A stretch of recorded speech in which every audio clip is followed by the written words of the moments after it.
ప్రభాస్ ఇంకా ఆయన PR team వల్లే ఫిష్ వెంకట్ గారు చనిపోయారని చెప్పి ట్విట్టర్లో ఫుల్గా వైరల్ అయితే అవుతోంది.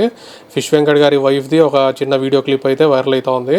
అందులో ఆమె చెప్పింది, ఫిష్ వెంకట్ గారికి బాగాలేనప్పుడు ప్రభాస్ 50 lakhs డొనేట్ చేశారని ఒక న్యూస్ అయితే స్ప్రెడ్ అయింది.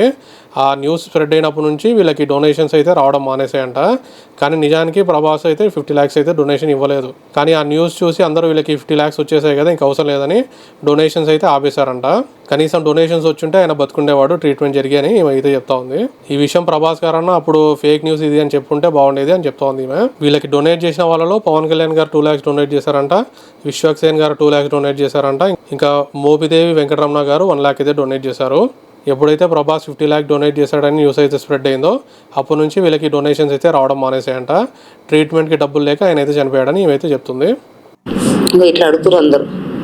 కనీసం ఆ ప్రభాస్ అన్న చూసి నన్ను ఏం చేయకుండా నా పేరు చెప్పారు అనుకో, ఆ సార్ అన్న కొంచెం ఏమైనా యాక్షన్ తీసుకోవాలి కదా. ఆ సార్ కూడా ఇంతవరకు ఏం తీసుకోలేదు. అసలు ఆ న్యూస్ రాకుంటే ఎవరైనా హెల్ప్ చేసి ఆయన బతుకుతుండే. ఆ న్యూస్ వచ్చే వరకైనా ఎవరు డబ్బులు వేయలేరు. కావాలంటే మీరు కాల్లో అవి చూసుకోండి, లిస్ట్ ఉంటే ఎవరో వేసారని చూసుకోండి. ఆ న్యూస్ వచ్చింది కదా, ఎవరు ఒక డబ్బు వేయలేరు. అది ఒకవేళ ఆయన అట్లా న్యూస్ కాకుంటే ఏమైనా చేసినేమో అని నాకు అనిపించింది.